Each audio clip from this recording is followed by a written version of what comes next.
한 발 더 깊이 있게 뉴스 속으로 시사인이 만드는 정치라이브 김은지 뉴스인 4월 3일 방송 시작합니다. 안녕하세요. 저는 시사인 김은지 기자입니다. 오늘 본격 방송에 들어가기 앞서서요. 하나 좀 공지를 드리려고 하는데요. 어제 방송에서 제가 실수로 잘못 말씀드린 게 있습니다. 재외국민 투표와 관련해서 비례만 할 수 있다 이렇게 말씀을 드렸는데요. 경우에 따라서는 지역과 비례 모두 할 수 있다라고 하고요.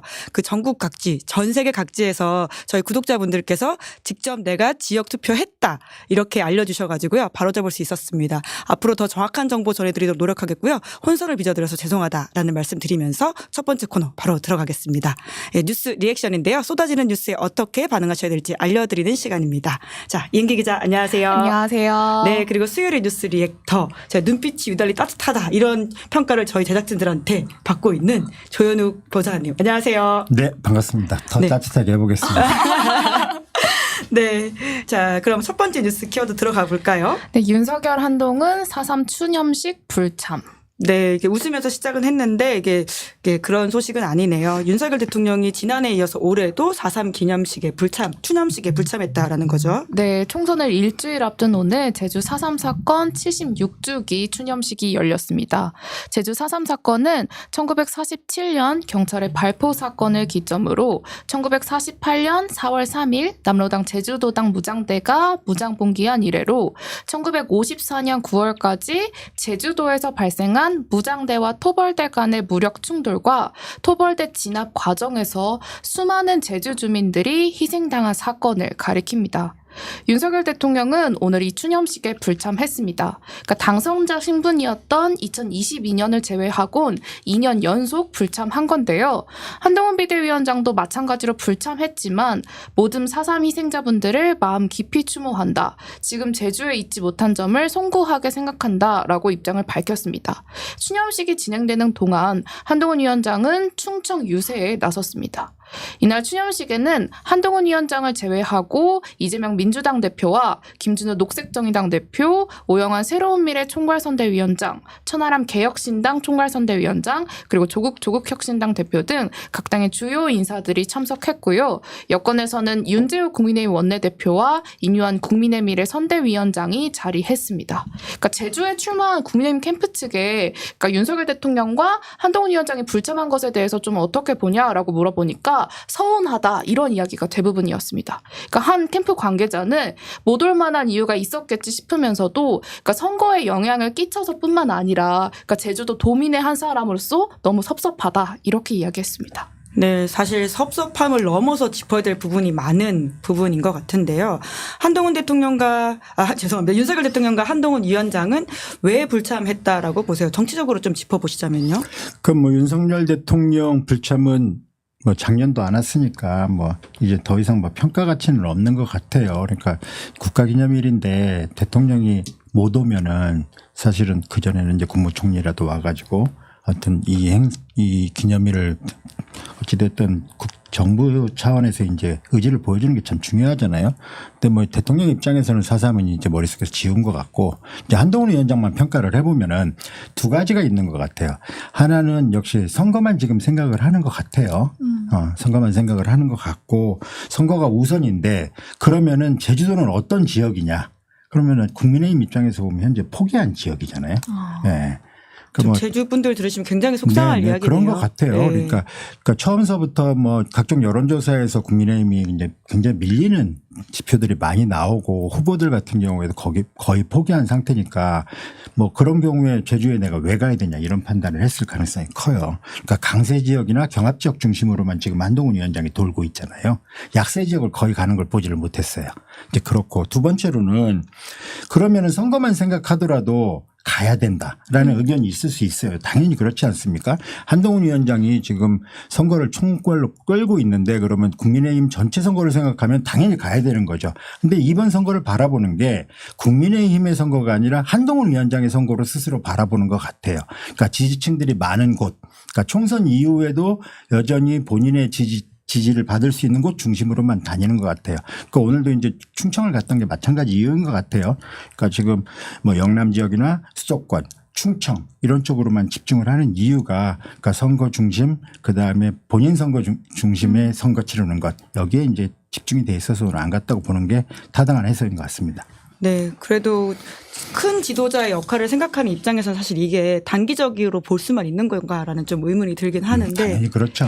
네. 네. 참 안타깝다라는 생각이 들면서 두 번째 뉴스 키워드 넘어가 볼까요? 네, 사라진 윤석열. 예, 각 당의 공보물이 전부 발송됐는데 윤기 기자가 좀 살펴봤다고요? 네, 저도 공보물이 집에 도착을 했는데요. 아마 시청자분들도 이제 공보물 받으셨을 것 같은데 이제 한국일보가 양당의 공보물을 전수 분석한 결과를 보도했습니다. 이제 보도 내용을 살펴보면요. 국민의힘 지역구 후보들 공보물의 특성은 사라진 윤석열 대통령으로 요약됩니다.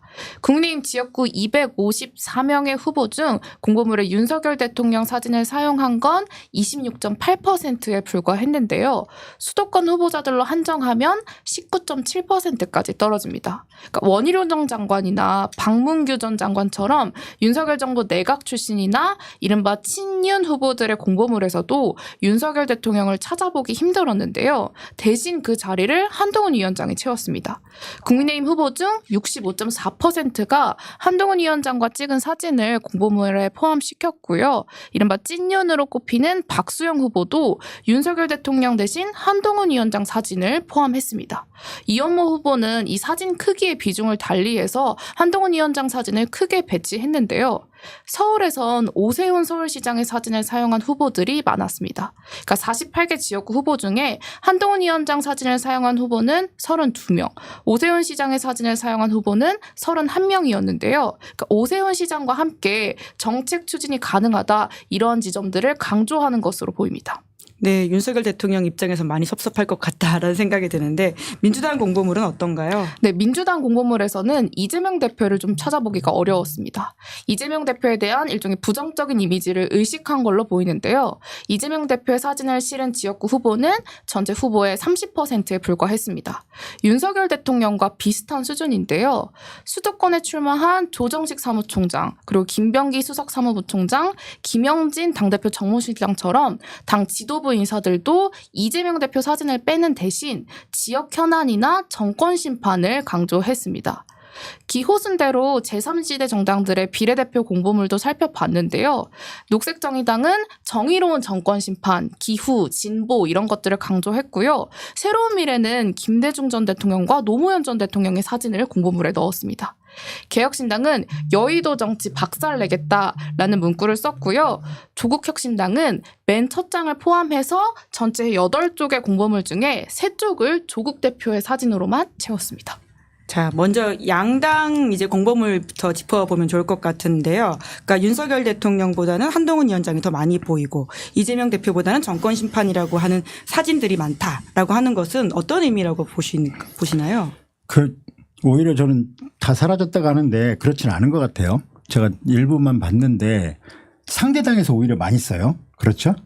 그러니까 민주당 후보들이 윤석열 대통령 사진을 많이 쓰고 그다음에 국민의힘 후보들이 이제 이재명 대표 사진을 쓰는. 네, 민주당 후보 중에는 아까도 보셨지만 김건희 여사의 사진을 사용한 그렇게 후보들도 많이 있더라고요. 쓰죠. 네네, 대통령. 아마 후보. 이채영 명주, 이제 민주당이 강조하고 있는 키워드이긴 할 테니까요. 네, 맞습니다. 그러니까 지금 이제 경선 때하고 이제 상황이 굉장히 많이 바뀐 게 민주당 후보들 같은 경우에는 경선 때 예비 공보물도 마찬가지고 그다음 외벽 현수막도 전부 다 이재명 대표와 같이 있는 사진을 썼어요. 그거는 뭐 누구도 예외 없이 다 그렇게 썼습니다. 그러니까 친명임을 강조하기 위해 가지고 본선 들어오고 나니까 당연히 이제 그 당원이 중심이 아니라 유권자 표가 훨씬 더 중요하니까 부정적인 인식이 있는 거 분명히 알고 있는 거죠. 많이 빼는 거고. 다만 이제 최근에는 정권 심판론이 올라가니까 민주당 입장에서는 그래도 좀 그전보다는 좀 덜 빼는 것 같고 국민의힘 입장 같은 경우는 다급해진 건 사실인 것 같아요. 그러니까 공보물에서도 드러나고 항상 선거 치르다 보면 이제 저희가 색깔 선거를 하잖아요. 네. 파란색, 빨간색 뭐 저희 같은 경우 오렌지 쓰는데 그게 중간지대에 있는 게 화이트예요. 화이트를 보면은 이 선거판이 어떻게 굴러가고 있는가를 느낄 수 있거든요. 그러니까 국민의힘 후보들이 빨간 잠바를 입다가 흰색 잠바로 바꾸거나 민주당 후보들이 파란 잠바를 입다가 흰색 잠바로 바꾸다는 거는 그 판세가 굉장히 어려워지고 있다는 거예요. 그러니까 하얀색에 늘어날 때 그 당의 대표나 아니면 대통령의 사진을 안 쓰기 시작합니다. 그러니까 중도층의 시그널이네요. 소구력이 중요하다는 생각하는 거죠. 그리고 저희가 이제 국회의원 선거는 이제 12면에 이제 선거 공보물을 만드는데 책장 선거고 12면입니다. 그럼 1면에 보통 사진하고 기호 이름 들어가고 경력 들어가고 뒤에다 정치적 메시지를 넣는데 중요하게 보셔야 될 것이 지역 공약이나 정책을 얼마나 배치하는가가 사실 그것도 메시지예요. 저희가 만들 때. 그러니까 정치적 메시지를 많이 배치하는 경우가 있고 정치적 메시지를 싹 다 빼고 지역 공약이나 정책을 많이 넣는 경우들이 있어요. 그게 이제 이번 선거를 바라보는 그 전략인 거죠. 그러니까. 개혁신당 입장에서는 조금 신경 쓴 게 그럼 어떤 부분이실까요? 그러니까 후보들 저희가 많이 못 냈는데 지역구 후보들 같은 경우에는 뭐 저희 50명 채 안 돼요. 근데 대부분 보면은 지역 공약, 정책, 인물 이것이 대부분 이제 많이 들어가고 정치적 메시지들은 좀 적은 편이에요. 지금 뭐 아무래도 지금 양당 중심으로 좀 뭐 평가론 중심으로 돌아가고 있다 보니까 뭐 양당 정치 심판 이런 것들의 메시지가 강하게 먹히지는 않아요. 그렇다 보니까 인물 중심으로 정책 중심으로 많이 풀고 있는 것 같아요. 네, 마지막 뉴스 키워드 살펴볼까요? 네, 양당 모두 퍼주기 공약뿐.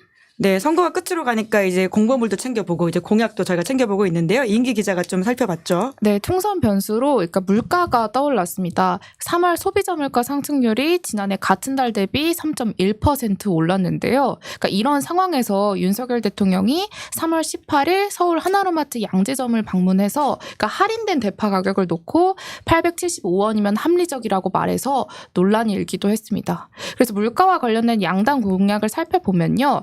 국민의힘은 좀 감세에 방점을 두었습니다. 금융투자소득세 폐지나 부가세율 인하를 확대한다고 약속했고요. 민주당은 민생회복지원금을 1인당 25만 원씩 지역화폐로 지급하겠다고 했습니다. 저출생 대책으로는 국민의힘이 아빠 출산휴가 1개월 의무화 그리고 육아휴직급여 상향을 내걸었고요. 민주당은 모든 신혼부부에게 10년 만기 1억 원을 대출해주고 자녀 수에 따라 원금과 이자를 깎아주겠다고 했습니다. 또 월 20만 원의 아동수당도 지급하겠다고 공약했습니다. 그러니까 성평등 공약은 후퇴했는데요. 2024년 총선 여성주권자행동 어퍼라는 단체에서 그러니까 10개로 나눠서 여성 성평등 공약을 분석한 결과 좀 화면에서 확인하실 수 있는 것처럼 의제 설정 수준에서 성평등 정책을 포함한 정당은 녹색정의당, 진보당, 조국혁신당으로 나타났습니다. 그러니까 녹색정의당과 진보당은 그러니까 각 당의 10대 의제에 성평등을 포함했고요. 조국혁신당도 담대한 저출생 대책, 성평등 돌봄을 의제 수준에서 다뤘습니다. 그래서 국민의힘은 그러니까 아예 다루지 않았고요. 그러니까 나머지 정당은 세부 정책 수준에서 성평등 문제를 다뤘습니다. 그리고 개혁신당은 좀 위기 여성 지원에 한정해서 성평등 문제를 다뤘더라고요. 네, 그 여튼 이제 선거 관련해서는 이제 정책 이야기를 안 할 수는 없을 것 같은데요. 그러니까 각 당에서 좋은 의미든 나쁜 의미든 좀 눈에 띄는 정책이 있다면 뭐가 있으실까요?